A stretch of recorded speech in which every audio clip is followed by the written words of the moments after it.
What's going on, guys? The Comics Kid 2099 here, and I am once again here to examine an issue of the X-Men. Today, I will be examining X-Men issue 17 with words by Stan Lee, designs and layouts by Jack Kirby, pencils by Jay Gavin, inks by Dick Ayers, and lettering by Artie Simek.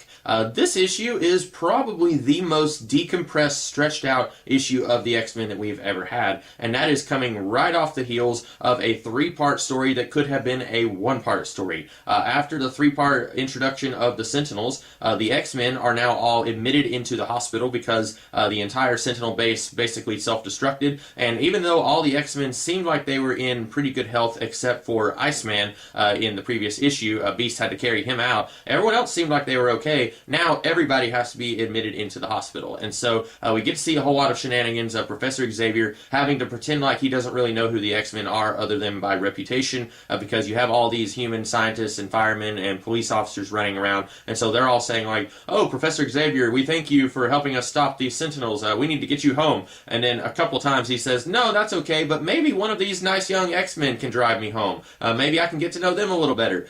So he's not doing a great job of trying to keep the connection between himself and the X-Men as secret as he wants it kept. But I guess if he does end up blowing the lid on this whole thing, he can just mind wipe them all. That's his thing that he does.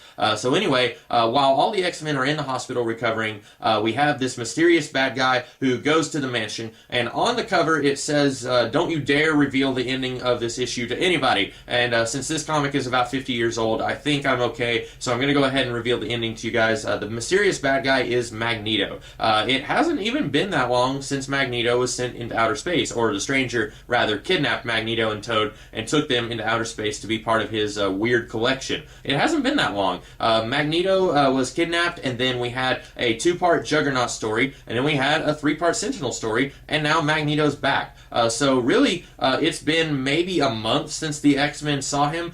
We don't know how much time happened in between the Juggernaut story and the Sentinel story, enough time that they had to recover from injuries that they sustained while fighting the Juggernaut, and now once again we have another issue where they have to recover from injuries. So this doesn't look good for the X-Men. It makes it look like these guys aren't as good at fighting crime as they seem to be, because before these two adventures they really haven't been injured in any way, but now we have two adventures back to back where they are pretty seriously injured. And so Magneto, he shows up at the school, and as of this point, if you'll recall, we do not have the backstory that Magneto and Charles Xavier are lifelong friends. At one point, Stan Lee said that he had an idea that these two were actually brothers, and that makes sense. He used that idea quite a bit. In Thor, you had Thor and Loki. Of course, that's from mythology, so that's to be expected. But then also in the Eternals, you had that same kind of relationship between the evil Eternal and what's his name? It's not Mockery. I don't remember any of the Eternals' names, sorry, but the good Eternal and the bad Eternal. I don't remember if they were actually brothers or if they just had that kind of brotherly relationship. And then you also kind of had a brotherly relationship between Reed Richards and Victor Von Doom before Victor became evil. So you've got that kind of relationship going on between several different characters in the Marvel Universe. So it would have made sense if Stan Lee decided to say that these two were brothers and then one of them became good and one of them became evil. But that was never actually revealed. But at this point, we don't know how or why Magneto knows about the school. Years later, whenever it is revealed that Magneto was friends with Charles Xavier and then they went their separate ways, we will see that Eric actually visited the school a couple of times. Very recently in the Magneto series by Cullen Bunn, we see that before he officially became Magneto, in fact before the X-Men's first mission, he actually visited the school to warn Charles about building Cerebro in case it falls into the wrong hands. So he does know where the school is now in present day X-Men continuity, but looking at X-Men issue 17, I'm wondering if there was anyone out there saying, hey, hold on a second, you turkeys, how does Magneto know about the location of the X-Men? It's a big, huge secret. Anytime, like even the Human Torch, who helped them defeat the Juggernaut, Professor Xavier mind wipes him and sends him on his way. So how does Magneto, a bad guy, know where the school is? And as far as I know, that's never really revealed. But anyway, Magneto is basically waiting for the X-Men to come back so that he can attack them, and they all come back one at a time.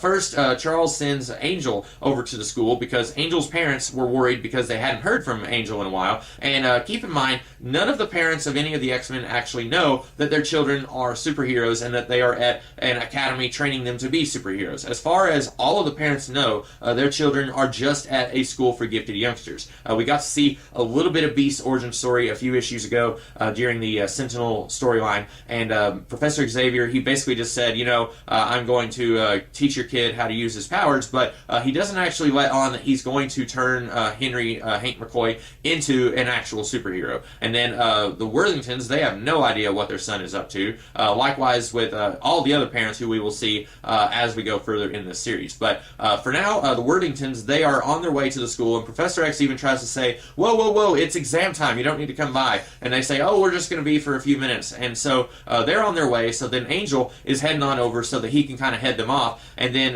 when he gets there, he gets attacked by this mysterious bad guy who, like I said, it's Magneto. And then later, I want to say Jean and Beast, they make their way over. No. Next, it's Cyclops and Professor X. They figure out that something's wrong because Professor X can't sense that Angel is at school, so they go over there, and then they get attacked, and then Jean and Beast go next. Out of everyone, the only person who really had any serious injuries was Iceman. He was in a state of shock, unconscious, kind of mumbling in his sleep. If you'll recall, in the previous issue, we got to see that Angel thinks that he's better than everyone else, and Iceman actually struggles with an inferiority complex. He was struggling with, I want to prove that I'm just as good of an X-Man as everyone else on this team. I want to prove that I belong on this team. And we are still seeing a little bit of that with him mumbling in his sleep. He's talking about how he has to save the other X-Men. He has to prove that he's worthy of being on this team. And so that's kind of sad. And that's pretty deep for a comic from the 1960s. In the X-Men comics that we've seen so far, most of them haven't been cutting that deep. They don't have quite that level of characterization. So I don't think that we're going to see that much character growth for Iceman in the coming issues, but it is neat that back-to-back 2 issues in a row, we are getting to see them delve a little bit into him feeling like he is inferior to everyone else and that he doesn't belong on the team. But he's unconscious for pretty much this whole issue, so we don't really get much of that other than him mumbling in his sleep. But all the other X-Men, basically in pairs or one by one, they all go to the school and they get attacked by Magneto, who we see at the end of the issue. He puts all of them, I think Professor X is in there with them too. He puts all of them in this balloon, hot air balloon, and then launches it and basically says, haha, see you suckers, you guys are going to suffocate and die. And we are never told how Magneto escapes from the Stranger. I believe much later that is revealed in flashback, but right now we are not told how he escaped.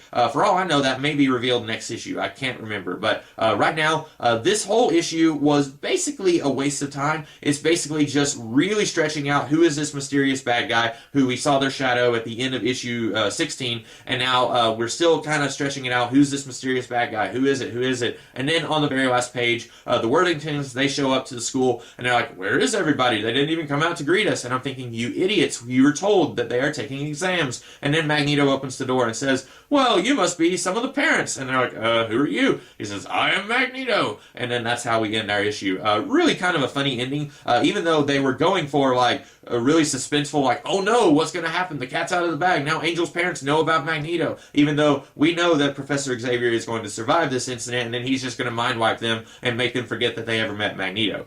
So anyway, it's not as suspenseful as what they want us to think that it is, but I do find this funny how they're here to meet Professor Xavier and to see the kids and all that, and then Magneto opens the door and says, you must be some of the parents. I find that to be a little bit funny.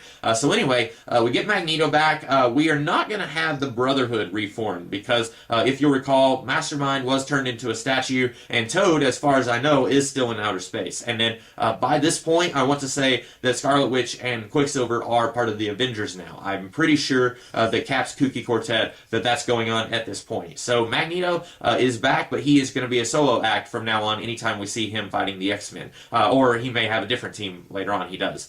So anyway, that's about all that I have to say about this issue. Really a very thinly plotted issue, not a whole lot going on here other than all the X-Men are in the hospital, and then a couple at a time they go to the school and they get captured by Magneto. Not a whole lot of plot here, not a whole lot of character stuff here either, other than Iceman still mumbling about how he doesn't feel like he's worthy to be in the X-Men.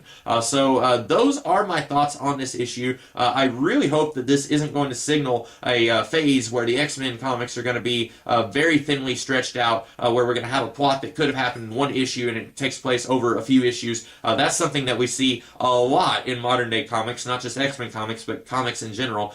So I really hope that we're not going to start seeing a little bit of that in the Silver Age X-Men comics, but we'll see. Maybe we'll get back to doing the done one issues here in a few issues down the road. But next time we'll talk about more Magneto, more X-Men in a hot air balloon, more Iceman in the hospital. We'll talk about all that stuff the next time that I examine an issue of the X-Men. In the meantime, consider this issue examined.